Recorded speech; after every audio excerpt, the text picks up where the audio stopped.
حضرت فاروق اعظم کا زمانہ تھا، حضرت فاروق اعظم کا زمانہ تھا، مدینے کے قریب ایک بستی تھی، وہاں پر ایک مولوی صاحب آ گئے، امام۔ یہ مولوی صاحب میں اس لیے کہہ رہا ہوں تاکہ آپ کو سمجھ بھی آ جائے نا۔ امام رکھ لیا انہوں نے، اب وہ نمازیں پڑھاتا ہے، ہر رکعت میں یہی سورت، یہی ابتدا، یہی سورت، یہی ابتدا۔ اب اس بات کو سمجھیے گا، ہر رکعت میں وہ جو مقتدی تھے انہیں ایک دن ویکھیا، دوے دن ویکھیا، تریے دن ویکھیا، انہاں کہا بھائی جان یہ دسو بھئی تانوں اس تو علاوہ قرآن نہیں آوندا؟ اس تو انہاں کہا آوندا ہے، یہ کیوں نہیں پڑھ دے؟ اکھے مینوں چس آوندی، مجھے لطف آتا ہے۔ ہاں ذرا غور کرنا، انہوں نے کہا تینوں کیوں لطف آندا ہے بھائی؟ اس میں تو بظاہر ایسے وہ کہندا ہے اللہ نے اپنے حبیب نو جھڑکیا ہے نا، آدھا مینوں چس آوندی ہے، یعنی قرآن پڑھ کے اس کی نیت تھی حضور کی توہین کی۔ سارے ہی قرآن پڑھدے نے، سارے دے پیچھے نماز پڑھ لو، ہن پتہ لگیا ہی نہیں سارے کیویں قرآن پڑھدے ہی نے۔ اے اصل مسئلہ ہے، کئی قرآن پڑھ کے جب توہین کرتے ہیں نا، نہ نبی کا میلاد ماننا، نہ نبی کو رحمت للعالمین ماننا، نہ نبی کا اختیار ماننا، نہ نبی کی شانوں کو ماننا، پڑھ دے قرآن نے تے توہین ذہن چندی ہے، ایسے کمینے بندے دے پیچھے کتے نماز ہوندی ہے یار؟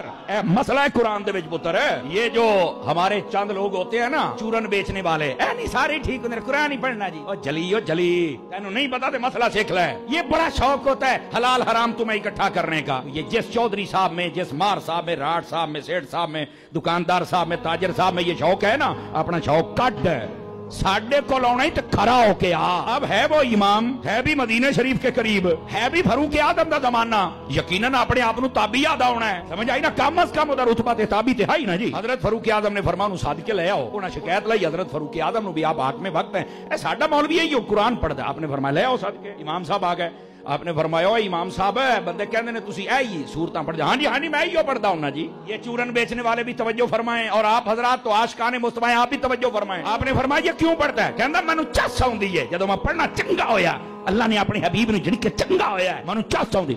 حضرت فاروق اعظم اٹھے، تلوار منگائی، آپ نے گردن اتار دی، فرمایا کتے قرآن پڑھ کے مصطفیٰ کی توہین کرتا ہے، تیرے جیسے کے پیچھے پڑھنا تو دور کی بات ہے، تیرے جیسے کو زندہ رہنے کا حق حاصل بھی نہیں ہے۔ پانچ چار بندے پریشان ہو گئے ہیں، یکدم ہی کم چکیا گیا ہے، یہ کچھ بھی نہیں جناب۔ جب حضور کی بات آئے گی یہ معیار رکھنا پڑے گا، کوئی قرآن پڑھ کے بھی توہین کیوں کرے؟ تینوں نہیں سمجھ آؤں تے آپ مر ساڈے کول بہ تینوں سمجھانے آیا، مطلب کی ہے؟ اے میں کل انما انا بشر پڑھ کے اپنے ورگا بشر سمجھی بنا گولیا، حیا کر، اس قوم میں زہر نہ بھر۔ بتا نبی پاک صلی اللہ علیہ وآلہ وسلم بس لباس بشری پہن کے آئے ہیں، نہ ان جیسا بشر رب نے بنایا ہے، نہ ان جیسا نور رب نے بنایا ہے۔ گرامی قدر حضرات، اس بات کو آپ سمجھنے کی کوشش فرمائیں تاکہ بات ہمیں سمجھ آ سکے۔ نبی پاک صلی اللہ علیہ وآلہ وسلم آپ کی عزت و عظمت کا جو معاملہ ہے یہ بڑا حساس معاملہ ہے، یہ یاد رکھ لیجئے۔ ہمارے لوگ اس کو ایزی لے جاتے ہیں، نہیں، یہی تو اختلاف ہے اہل سنت میں اور باقی لوگوں کے اندر۔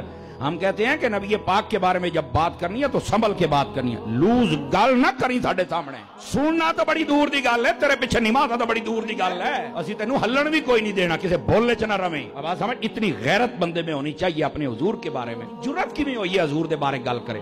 اب اس کا مطلب یہ نکلا، اللہ نے قرآن کے پہلے پارے میں فرمایا ہے یضل بہ کثیرا ویہدی بہ کثیرا۔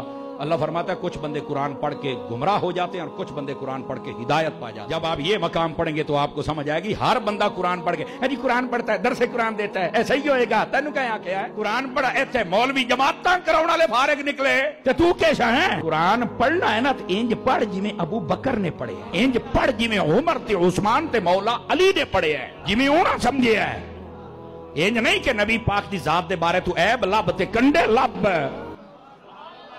جو نہیں فرما رہے آپ حضرات۔ اگر یہ بات ہے تو تیرا علاج ہی ہو جڑا حضرت فاروق اعظم نے فرمایا ہے۔